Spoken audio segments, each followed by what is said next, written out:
Przed wojną na ulicy Żabi Kruk i na ulicy Rzeźnickiej działały zakłady fotograficzne, począwszy od końca XIX wieku, przez kilka kolejnych dekad wieku XX i na portretach, które zostały zrobione w tych właśnie zakładach, są przedstawione postacie, osoby, które być może mieszkały przed wojną na Placu Wałowym, ponieważ zakłady na tych właśnie dwóch ulicach były najbliższymi zakładami fotograficznymi, w których mogły zrobić sobie portret. Portret swój, portret swojej rodziny, portret swoich dzieci albo zdjęcie familijne całej swojej familii. Po II wojnie światowej mieszkańcy Placu Wałowego mieli zdecydowanie bliżej do fotografa, bo najbliższy fotograf znajdował się w zakładzie fotograficznym Fotosłońce, który był bardzo blisko Placu Wałowego. I mieszkańcy przychodzili tam, żeby zrobić sobie zdjęcia, czy to do legitymacji, czy to zdjęcia jakieś pamiątkowe, czy też zdjęcia, które związane były z jakimiś wydarzeniami ich rodzinnymi. Żeby było ciekawie, Fotosłońce cały czas funkcjonuje, już nie pod tym starym adresem, tylko w tej chwili Fotosłońce można znaleźć w Gdańsku, w Wrzeszczu. Nie wszyscy też wiedzą, że mieszkańcy Placu Wałowego mieli bardzo blisko kiedyś do kina, ponieważ kino, które nazywało się Światowit, mieściło się w budynku, który potem był budynkiem szkoły tak zwanego CKUME i w tym właśnie miejscu, w tej właśnie budynku mieszkańcy nie tylko Placu Wałowego, ale także na przykład pobliskiej Biskupiej Górki, także okolic Dolnego Miasta, przychodzili na seanse filmowe, które nadawane były wówczas w tej właśnie przestrzeni. I pamiętają dokładnie, jakie to były filmy i pamiętają też na przykład, że pod kinem można było spotkać tak zwanych koników. Koniki to było nic innego jak możliwość zakupienia biletu po odpowiednio zawyżonej cenie, ale już wtedy, kiedy takiego biletu nie można było kupić bezpośrednio w kasie kina. A że kino było niewielkie, w związku z tym tych biletów faktycznie bardzo szybko w tej kasie brakowało. Pierwszym charakterystycznym, takim wysokim budynkiem, który znajduje się w okolicach Placu Wałowego i bardzo łatwo go rozpoznać, jest Baszta Biała. Baszta Biała ze względu na to, że ma taki właśnie kolor. Baszta Biała po II wojnie światowej była wykorzystywana m.in. na przykład po to, że jeden z sąsiadów z Placu Wałowego trzymał tam motor. Była też wykorzystywana przez pobliskie zakłady pracy, które tam funkcjonowały. Trzymano tam podobno przez jakiś czas styropian, trzymano tam też podobno przez jakiś czas, a może bardziej nie trzymano, one tam same się zalęgły, żaby zamieszkały w tym właśnie miejscu. Natomiast w chwili obecnej Baszta Biała jest bardzo ładnie odnowiona i funkcjonuje jako jeden z zabytków tej właśnie części Gdańska. Funkcjonował tam przez pewien czas także klub wysokościowy, klub wspinaczkowy i chyba, jeżeli dobrze się orientuję, to cały czas budynek ten należy do tego właśnie klubu. Obok zakładu fotograficznego Fotosłońce znajdował się jeszcze jeden zakład usługowy, to był fryzjer pana Szypowicza.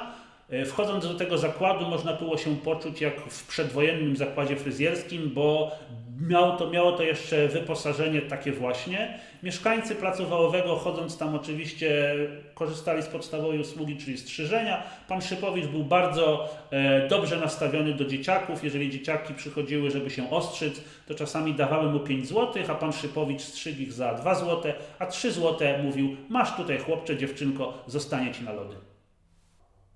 W rejonie Placu Wałowego znajdowała się kiedyś pętla autobusowa. Autobus, który kursował na linii Gdańsk-Gdynia, tutaj właśnie miał swój przystanek końcowy. Pierwsze autobusy, które wyjechały z tego miejsca w kierunku Gdyni, były bardzo specyficzne, bo to nie były typowe autobusy, a takie pojazdy złożone z 2 elementów. Ciągnik siodłowy plus naczepa, do której można było wsiąść. I ponieważ ten ciągnik siodłowy z tą naczepą, tak jak powiedziałem, nie przypominał autobusu, a swoim kształtem przypominał zupełnie coś innego, szła taka fama między mieszkańcami Placu Wałowego i mówili na taki właśnie autobus smok. Smok z Placu Wałowego. Koszary Wibego. W czasie II wojny światowej część budynków koszar została zniszczona. Natomiast po II wojnie światowej ten budynek cały czas pełnił swoje funkcje militarne. Tam funkcjonowały, należały te budynki do marynarki wojennej. W pewnym momencie postanowiono przeznaczyć je na miejsca cywilne i tam zaczął działać zakład najpierw o nazwie T18, a potem Unimor, zakład, w którym produkowano słynne nie tylko w Gdańsku, m.in. odbiorniki telewizyjne. a w tej chwili w miejscu tym znajduje się część Urzędu Marszałkowskiego. Chyba najbardziej tajemniczym budynkiem, który znajduje się na Placu Wałowym, jest budynek, który umieszczony jest naprzeciwko Koszar-Wibego, czyli budynku Unimoru, i jest to budynek, w którym kiedyś znajdował się lombard miejski. Po II wojnie światowej w tym budynku postanowiono umieścić drukarnię, a potem znajdował się tam także dom książki. Do tej drukarni przychodziło się m.in. po to, żeby spróbować dostać chociaż odrobiną farby i na przykład tą farbą można było sobie potem malować na koszulce i tworzyć bardzo atrakcyjne wzory.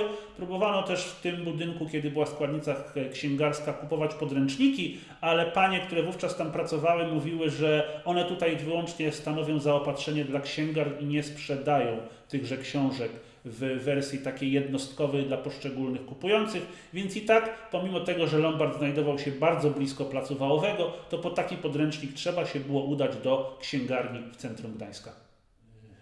Naprzeciwko Koszar, przy wejściu do Placu Wałowego, postawiono pomnik. To był pomnik przedwojenny, w którym uhonorowano poległych żołnierzy z wojska pruskiego. Po II wojnie światowej ten pomnik jeszcze przez pewien czas stał.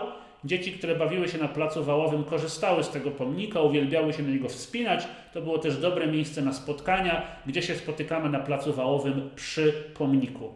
Są też takie wspomnienia, że przy tym pomniku czasami przyjeżdżał pan z watą cukrową i sprzedawał ją w tym właśnie miejscu, ale musiało upłynąć trochę lat i pomnik początkowo został częściowo rozebrany, a potem ostatecznie zlikwidowano także resztę tego pomnika. W związku z tym tylko ci starsi mieszkańcy Placu Wałowego pamiętają, że taki właśnie bardzo elegancki, bardzo ładny, ośmiokątny, ośmioboczny pomnik stał w tym właśnie miejscu. Plac Wałowy to jest najbardziej charakterystyczne miejsce tej części Gdańska. Gdybyśmy sobie spojrzeli na Plac Wałowy jak na zegar, a można tak to zrobić, to możemy, stając w odpowiednim miejscu, mieć na przykład naprzeciwko siebie budynek dawnego lombardu, za swoimi plecami budynek Koszar-Wibego, po naszej prawej stronie, czyli na godzinie 3 mielibyśmy budynek małej zbrojowni, a po naszej lewej stronie, czyli na godzinie 9 mielibyśmy budynek sklepu kolonialnego po wojnie obsługiwanego przez państwa tchórzewskich. A na pozostałych 8 godzinach znalazłyby się m.in. przystań na Żabim Kruku, brama Nizinna, budynek szkoły nr 7, bastion Świętej Gertrudy albo Baszta Biała. Jedynym budynkiem, który definitywnie został zburzony, wypalony podczas II wojny światowej, był budynek małej zbrojowni. Ci, którzy pamiętają Plac Wałowy z 1945-1946 roku, mówią o tym, że nie było dachu, prawie nie było ścian, gdzieś tam na tych ruinach, na tym pogorzelisku, na tym, co zostało z tego bardzo ładnie wcześniej wyglądającego budynku, dzieci bawiły się, dzieci ganiały się, bawiły się w chowanego albo nawet grały w karty. Kiedy budynek ten został doprowadzony do takiego stanu, że można było go już w jakiś sposób wykorzystać, te miejsce zostało przezdzielone, a może postanowiono, żeby w tym właśnie miejscu była baza taksówek bagażowych. Tam znajdowało się przedsiębiorstwo, które te taksówki tam mogło trzymać, bo było dobre miejsce na parking, dobre miejsce na garaże. Tam też były warsztaty, które te taksówki mogły naprawiać. No a w tej chwili w budynkach małej zbrojowni znajduje się jeden z wydziałów Akademii Sztuk Pięknych. Na środku Placu Wałowego jest takie charakterystyczne, okrągłe, betonowe miejsce, które z pewnością natychmiast przywołuje skojarzenia z fontanną. I prawda to, przed II wojną światową w tym miejscu, można powiedzieć, że prawie w centralnym punkcie Placu Wałowego, znajdowała się fontanna. Nie była to fontanna bardzo ozdobna, ale jednak w ramach tego rozwiązania parkowego pełniła bardzo przydatną funkcję. Podobno po II wojnie światowej przestała ona przez jakiś czas funkcjonować, ale był też taki moment, że udało się ją uruchomić. I pomimo tego, że była to fontanna przedwojenna, pomimo tego, że można było założyć, że być może cały ten mechanizm dostarczania wody, mechanizm puszczania wody został w czasie II wojny światowej zlikwidowany, zburzony, zniszczony, to można było w prosty sposób ten mechanizm uruchomić i okazało się, że w okresie letnim przez pewien czas fontanna znowu zaczęła funkcjonować. Coraz mniej jest w Gdańsku pozostałości po przedwojennych sklepach. Te sklepy były odpowiednio oznaczone, miały takie charakterystyczne szyldy i na Placu Wałowym też taki jeden szyld można dostrzec. Przedwojenny sklep kolonialny, który działał także po II wojnie światowej przez pewien czas. Prowadziło go małżeństwo państwa tchórzewskich i był to tak naprawdę jeden z nielicznych sklepów w tamtym rejonie, do którego łatwo było trafić i który zaopatrywał mieszkańców Placu Wołowego w podstawowe artykuły spożywcze. W tej chwili w tym miejscu znajduje się nic innego jak zwyczajne mieszkanie.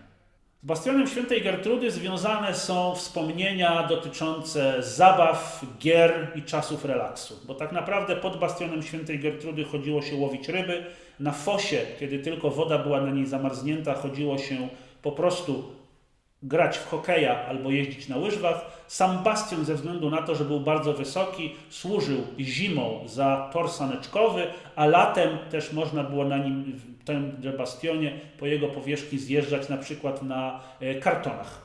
Ganiano się tam, bawiono się w podchody, bawiono się w Indian, bawiono się w poszukiwanie skarbów, bo przecież taka góra z odpowiednimi kazamatami pozwalała, uruchamiając wyobraźnię, w te właśnie gry i zabawy się bawić, a szczególnie związane też to było z różnego rodzaju, czy to książkami, które zostały przeczytane, czy też z filmami, które wówczas były nadawane albo w telewizji, albo w kinie. W związku z tym były to nawiązania do Czterech Pancernych, nawiązania do Winnetou, nawiązania do Pana Samochodzika, czy też nawiązania do książek typu 80 dni dookoła świata albo Podróż do wnętrza Ziemi.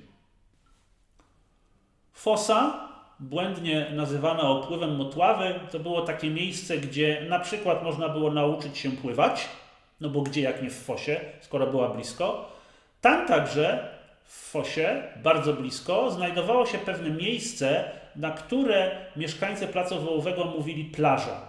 W tej chwili, gdybyśmy poszli na to miejsce, okazałoby się, że nie nadaje się do plażowania, jest zarośnięte, jest niebezpieczne. Natomiast wówczas, te 50-60 lat temu, brało się kocyk, brało się książkę, brało się wałówkę i można było na tej plaży odpocząć, zrelaksować się, wymoczyć nogi i ewentualnie skorzystać z kąpieli słonecznych, jeżeli tylko słońce akurat wyszło zza chmury.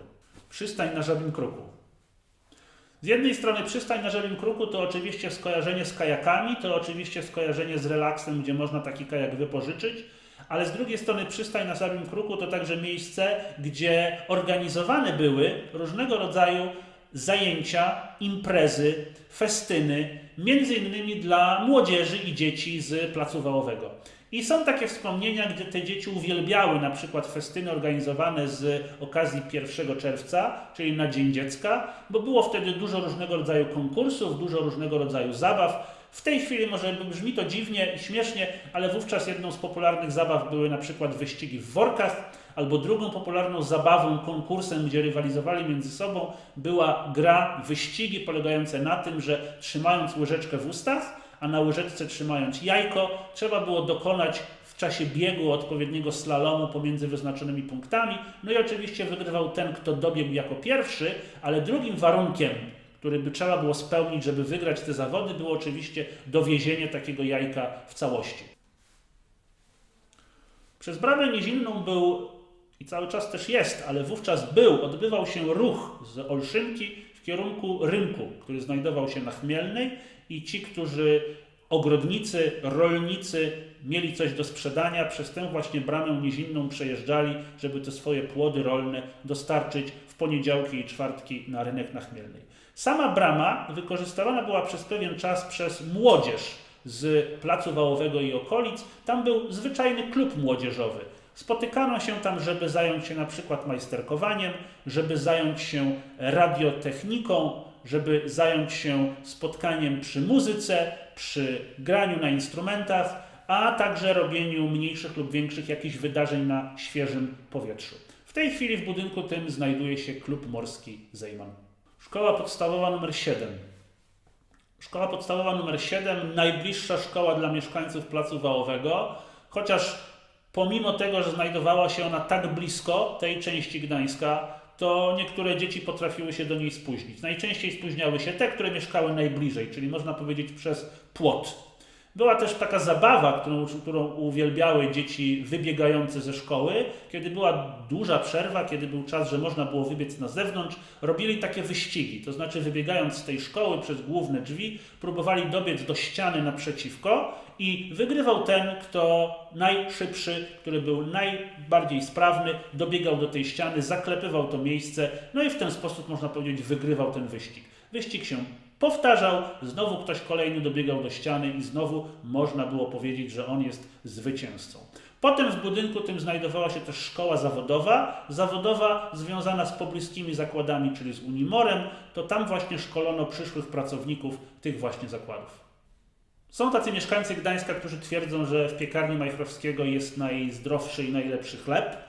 Piekarnia jest już legendarnym miejscem. Mieszkańcy Placu Wałowego i okolic wspominają to miejsce też nie tylko jako punkt, gdzie można było kupić chleb, świeże bułki i cały czas można to zrobić, smaczne drożdżówki, czy na przykład można było kupić różnego rodzaju inne wypieki, ale także kiedyś istniała taka możliwość, że można było z własną brytwanką, z wyrobionym ciastem pójść do tejże piekarni i poprosić, żeby to ciasto w tym piekarniczym, chlebowym, czy też jakimś innym piecu zostało upieczone. Potem takie ciasto pachnące, świeże, jeszcze ciepłe wracało do domu i to było między innymi najlepsze wspomnienie związane z takim świeżo upieczonym ciastem jedzonym prosto z brytwanki.